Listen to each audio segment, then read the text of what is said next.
সব হারিয়ে বুঝে, আবার কেউ হারানোর আগে বুঝে। আপনি আসলে ভাগ্যবান, কারণ এই ভিডিওটা আপনার সামনে গেছে। আপনি কোনো কিছু হারানোর আগে অন্তত চিন্তা করুন যে আপনি ওনার মতো ওই পর্যায়ে না গিয়ে এখনো সময় আছে, আপনি আপনার নিজের আয়ত্তে সব নিয়ে আসেন। 10-12 জন লোক নিজের পয়সা দিয়ে নিজে আনছে, নিজে চার্টার করছি, নিজের কোম্পানি রাখছি। সর্বশেষ যেটা আমার নিজের আপন কাজেই, তাকে আমার টোটাল কোম্পানির অ্যাকাউন্টসের দায়িত্ব দেওয়া হয়েছে। কারণ অনেক দিন যাবত করছি, প্রেশার আর নিতে পারি না, চাপ সবগুলো, ব্যবসা বড় হয়েছে। করোনার সময় মানে একটু রিল্যাক্স নেওয়ার জন্য, নিজেরও করোনা হয়েছে, সবকিছু মিলে আমার 2 জন বাচ্চা এখানে অলরেডি জিদ্দা ন্যাশনাল ইয়েতে জন্ম নিয়েছে, তো ভালো হয়েছিলাম। আমার কাজিনটা, সে আমার অ্যাকাউন্টসে টোটাল আমার ইয়ের দায়িত্ব ছিল, তো সে সবকিছু আমার কপিলের সাথে মানে আতাত করে তারা 3 মাস আগে প্ল্যান নিছে আমাকে উন্ডেট করার। অফিস নিয়ে তারা অলরেডি সবকিছু রেডি করে ফেলছে, এটা আমি জানতাম। ওখানে একজনকে 80,000 রিয়াল মানে পেমেন্ট করবো আজকে আমার মালের। তো আমি পেমেন্টটা করার জন্য তারে ফোন দিছি, তার কাছে কিছু ক্যাশ ছিল ওই দিনের। তো ফোন দেওয়ার পরও আমার ফোন ধরতেছে না। পরে দেখি যে 11টার দিকে আমার ফোন ধরে বলে যে কপিল এইভাবে আমাকে কিডন্যাপ করে নিয়ে আসছে। তো আমি বুঝতে পারছি, কপিলকে ফোন দেওয়ার পরে সে বললো যে কালকে থেকে তুমি এসো না। সব বিজনেস সব নিয়ে গেছে, মানে আইনি কোনো ব্যবস্থা নেওয়ার কারণ ওর নামে ছিল।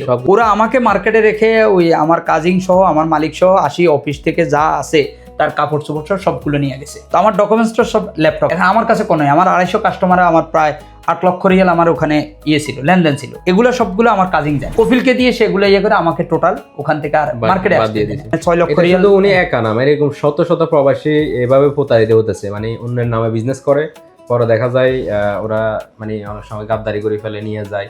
অনেক সময় এই দুঃখের ব্যাপার হচ্ছে, এটা আমাদের বাংলাদেশিরা এটা ওদের সাথে মিলে যায়, মানে বাংলাদেশে ওদের পক্ষ হয়ে একজনকে সবচেয়ে বড় হলো নিজের লোক, নিজের কাছের লোকেরা, নিজের রক্তের লোকেরা সবচেয়ে গাদ্দারি বেশি করে। যে আমি এখান থেকে আজ 28 বছর এর সাথে আমি কাজ করতেছি, এখন কাপুরুষের মতন আমি ফালাই যাবো, এটা তো কখনো হয়। আমার জায়গা বিক্রি করে আমি কিছু টাকা এনে 1,06,00,000 টাকা জায়গা বিক্রি করছি, আইনে এখানে কিছু ঋণ দিছি, আরো এখনো আমি ঋণ আছি। আমি 2 বছর মাছ বাজার থেকে, মাছের বিজনেস থেকে আমি একটু বিচ্ছিন্ন হয়ে আলাদা হয়ে সুলতান ভাইয়ের মিডল ইস্টের মাধ্যমে আমি এবং আমার শ্রদ্ধেয় আমার এক বন্ধু ওই সহ চিন্তা ভাবনা করলেন যে বিজনেস করবো নিজের নামে। কেউ সব হারিয়ে বুঝে, আবার কেউ হারানোর আগে বুঝে। আপনি আসলে ভাগ্যবান, কারণ এই ভিডিওটা আপনার সামনে গেছে। আপনি কোনো কিছু হারানোর আগে অন্তত চিন্তা করুন যে আপনি ওনার মতো ওই পর্যায়ে না গিয়ে এখনো সময় আছে, আপনি আপনার নিজের আয়ত্তে সব নিয়ে আসেন।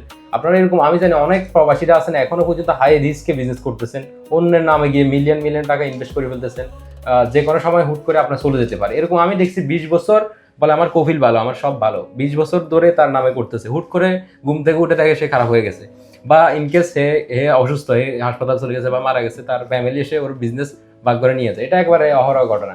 তো এগুলো থেকে আপনারা সাবধান থাকুন। যেহেতু সরকার সুযোগ দিচ্ছে, আপনার যদি এবিলিটি থাকে, বিজনেসে অভিজ্ঞতা, এক্সপিরিয়েন্স থাকে, পজিশন থাকে, আপনি নিজের নামে করে নেন, ইনশাল্লাহ আপনি ভালো কিছু করতে পারেন। ভাগ্য ভালো দুনো ভাইয়ে, আলহামদুলিল্লাহ। পার্টনার আমরা লাইসেন্স করছি, সুলতান মিডল ইস্ট ভাইয়ের মাধ্যমে আমরা লাইসেন্স করছি। ওনার সাথেও অনেকদিন যাবৎ পরিচয়, আলহামদুলিল্লাহ। ইনভেস্ট করুন, নিজের নামে ইনভেস্ট করুন, কারণ আমি ইনভেস্ট করার কোনো প্রয়োজন নাই আমি মনে করি। আপনারা যারাই করবেন, এটা আমার পক্ষ থেকে সুলতান মিডল ইস্টের মাধ্যমে করেন। আমরা আমাদের ফাইলটুকু যখন যেটা বলছে ওইভাবে আমরা পেয়েছি, এবং যেদিন বলছে ওইভাবে দিয়েছি। কোনো ধরনের হয়রানি, কোনো ধরনের নেগলেন্সি আমি আমার পক্ষ থেকে আমি পাইনি। তো সুতরাং আমার অনুরোধ থাকবে, আপনারা যে করেন সুলতান ভাইয়ের মাধ্যমে, সুলতান মিডল ইস্টের মাধ্যমে, ওনাদের অফিসগুলো আছে বিভিন্ন জায়গায়, অতি সহজে আমরা উইথিন 1.5 মাস বলছে, আমাদেরকে 1.5 মাস লাগে নাই, এর ভিতরে আমরা আমাদের সম্পূর্ণ কাজ পেয়ে গেছি। আমাদের কোম্পানি হ্যান্ড ওভার করে দিতেছি।